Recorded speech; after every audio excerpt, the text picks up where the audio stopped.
Welcome to today's exciting lesson on the Second New Deal, which takes place in 1935 and is dramatically different from the First New Deal of 1935.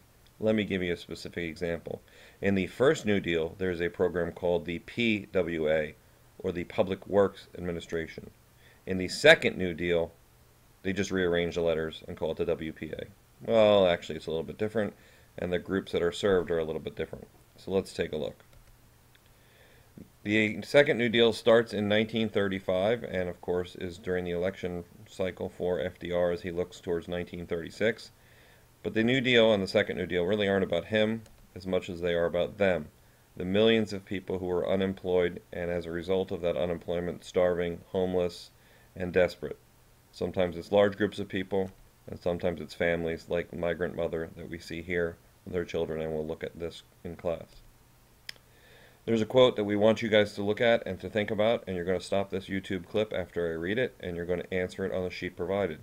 A recession is when your neighbor is unemployed. A depression is when you are. Stop the clip, pause it, write your answer, and then restart. Here's another one that we want you to write out and explain. Death can't be any worse than what I'm going through.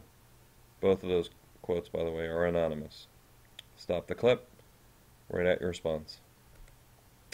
In Ms. Costello's class, you learned about the New Deal programs from the First New Deal. Notice again the year is 1933. You have your alphabet soup starting over here, and you decided whether they were relief, recovery, or reform.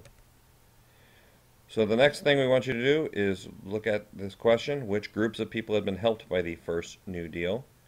And then think about it, write out some answers as to who you think it would be before I reveal who would have been helped. Pause it, wait for it. Are you really pausing it? You're supposed to pause it. Don't cheat now. Okay. Unemployed, obviously through some of the relief administration efforts. The homeless and starving. Those in the 18 to 25-year-old category. Farmers through the AAA.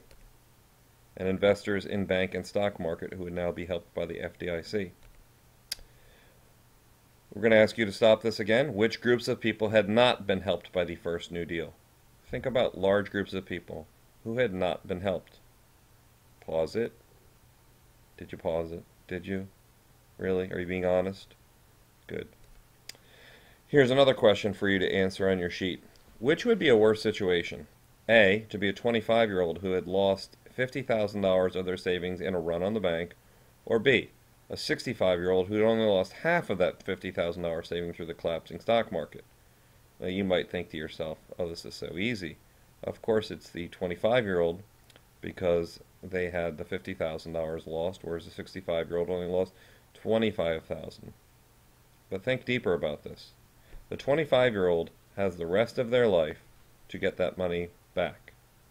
Whereas a 65-year-old, especially back then when retirement was closer to 60 than it was to 70, they might have lost half, but they have no chance to earn any of that money back unless they go back to the workforce, which would be difficult to do back then.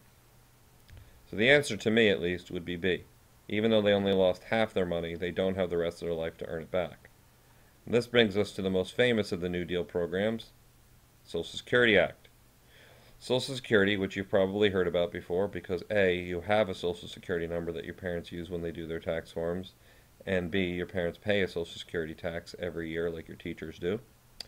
I'm going to show you this and I'll explain it in detail on a tax form in a little bit. It is a tax on both workers and employees. The employees are taxed, as are their workers. So for example, for me, Fairfax County has to pay it, as do I. Very important is that you have to pay Social Security in order to receive its benefits. If you are doing babysitting, there's no Social Security tax taken out. If you're mowing lawns, there's no Social Security tax being taken out. If you're a waiter or a waitress, unless you declare all of your tips that you're receiving, which many waiters and waitresses don't, you're not going to get Social Security on the other side because you have to pay in to get money out on the other side. I'll explain in a couple of minutes. The major thing that it does is creates a pension or retirement income for older people. But also, many people don't realize Social Security creates a safety net for the unemployed, disabled people, and children of the disabled and deceased, which I'll show you in just a moment. Now, the first thing that you need to know about Social Security is everybody gets old. Even this guy. He may look young, healthy, handsome, but he's going to get old. And this puppy, he's going to get old too, eventually. And this lady right here, what a face. But she's going to get old too. And even Miss Costello will eventually age. You too, Mrs. Rowland. Sorry. It's part of life.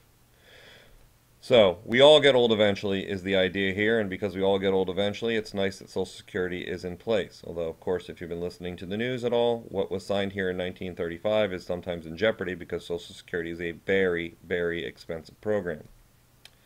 Let me explain how this works, and it gets a little bit cut off on my screen, but I'll walk you through it. This is something that I receive every year from the Social Security office, as do your parents, as do other teachers. Here, let's look at retirement first. This says I have earned enough credits to qualify for benefits. At my current earnings rate, if I stop working at the age of 62, so again, I'm very, very young, but when I age to the age of 62, what I will receive from Social Security is $1,394 a month. I know it gets cut off here. That will be going to me until my death, from the age of 62 on, and there's a lot of different things that happen, how that money can be dispersed or sent out, but that's the basic idea. It really pays if people work longer, so if I wanted to keep working till 67 and not start getting Social Security till then, I would get more, because I would be waiting 5 years to start getting Social Security, so the amount that I get per month would go up to 2018. And if I wait all the way till 70, my payment would be about $2,520 a month. The main idea being, again, this is 8 years later, and so the amount per month will go up. There's also disability. Now, if I somehow get hurt when Mr. Roman picks up a desk and throws it at me in a meeting, and I become too disabled to work anymore, my payment per month would be about $1,820 because I was no longer able to work. It's a little bit of a safety net for me and my family. Watch out, Mr. Roman, no throwing desks, please. And if that desk that Mr. Roman throws at me takes my life somehow, not only would there wouldn't be a need for disability anymore because, whoops, I'd be gone, but each of my children, of which I have 2, would receive $1,411 a month.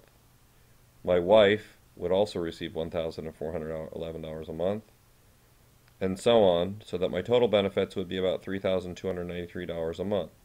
So not only is it for retirement, it's also for disability, and it's also down here if you are killed. It's kind of a safety net, and it's also very, very expensive, which we'll look at a little bit in class, but this is the basis of Social Security and how it works. The point again is, though, I can't get any of this unless I continue working. And somebody who does babysitting for a living, or somebody who mows lawns and doesn't pay taxes, or again, waiters and waitresses who may not declare all the tips that they receive, they won't get this much. And somebody who gets paid more than a teacher will get a higher amount. Somebody who gets paid less than a teacher will get a lower amount. So the idea about Social Security is the money that you put into it, you get out at the other side. At least that's the hope and dream.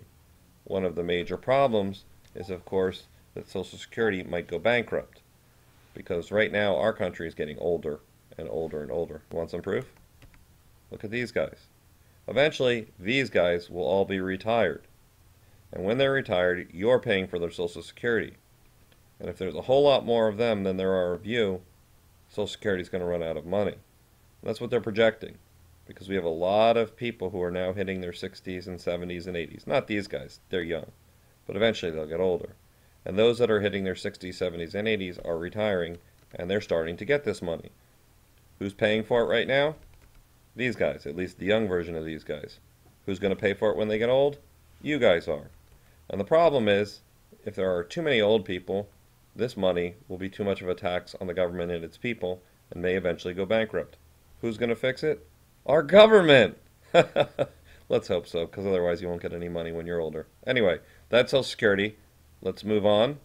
Or actually, quick review here. Social Security says, as we look here, it is for the elderly, and it does provide more security for the American family, both the elderly and for younger folks there and their families. Another New Deal program in the second New Deal, as mentioned before, is the Works Progress Administration. which kind of did what the PWA did, which was to build things like airports and buildings and schools and bridges and roads. One major difference is the WPA didn't build as many I can't curse on YouTube, I'll get in trouble. They did not build as many water hydroelectric plants. And another major difference about the WPA is that they found work for unemployed artists, writers, and musicians. For society to flourish, they need to have a culture. And for a culture to flourish, they need somebody to be buying their things. So painters weren't having so much luck in the Great Depression because nobody could afford their work. But the government now paid them to make paintings. And the government paid people to put on plays. And those things help to preserve the culture, which is extremely important because in really difficult times, if the culture isn't preserved, it hurts morale and people get even more down because there's no music being produced and nobody buying it. I mean, imagine how would we feel here in America if they stopped with Justin Bieber music? Oh wait, he's from Canada, who cares? Okay, you'll also find out in class about one thing that they did was they recorded the narratives of slaves who were born into slavery in the 1860s and now we're in their 80s, and is very similar to what we'll be doing on World War II Day, but that's going to be explained to you in class. Another second New Deal program that you need to know is the Rural Electrification Administration, or the REA. Rural is, of course, farm-type country. Electrification is, well, electricity. Before the program, only 10% of rural households had electrical service. After the program, 25% did, which is a huge increase. And not only were they bringing electricity, but they were also bringing indoor plumbing, which means bye-bye outhouse. The REA, as well as the TVA and other New Deal programs, brought electricity to the countryside through the use of, oh, I can't say it. You can say it. What is it? Say it out loud. You know that word. Okay, thank you. Now, when we think about it, who is this going to help? It's going to help farmers. Do we know any farmers? Sure we do. We know this lady. Maybe she's still out there on the Great Plains. Maybe she still doesn't have any sort of plumbing or any sort of electricity. REA to the rescue. For Prairie Annie, it's going to provide electricity so that she can have lights in her house. It's going to provide running water so that she can have indoor plumbing. It's going to help the the farms run more efficiently because you're going to have quicker machines. It's also going to bring radio there so that she can now listen to FDR and his fireside chats. And it's also going to put big flags of the United States upside down onto, I don't know why that's there. The last of the second New Deal programs is something called the National Labor Relations Board, or the NLRB, also known as the Wagner Act. Basically, it made it legal for unions to form and use something known as collective bargaining. You heard about this when we did sweatshops. If an individual tried to go on strike, what would happen? Yeah, they get fired. Time to get a new horse, as they say. And it was illegal to have unions in some places. Not all places, but some places. The Wagner Act, aka the NLRB, made it legal for these unions to come together and use collective bargaining. This allowed everybody to potentially go on strike as needed. Did not make some of the owners of the factories happy, but that's a story for later. Here's the impact of the second New Deal, or part of it we're going to look at in class is that it did help a number of people, but let's look at it as it appears here. Here we have the election of 1932, which was obviously a huge victory for FDR. Look at all the blue for the Democrats and the red for the Republicans. 472 electoral votes to 59. But he does even better thanks to the first and second New Deal and all the people that it helped, or potentially helped. And you can see instead of 472, he got 523 electoral votes to 8. Let's repeat. 523 to 8. Because now all the older people were voting for FDR. And a lot of the people who wanted to have unions. And a lot more farmers. And a lot more artists and types like that. Overall result, FDR had a lot of supporters. But as you'll find out from Mr. Vroman, not everybody liked FDR. And not everybody liked the role of the government getting bigger. Thank you.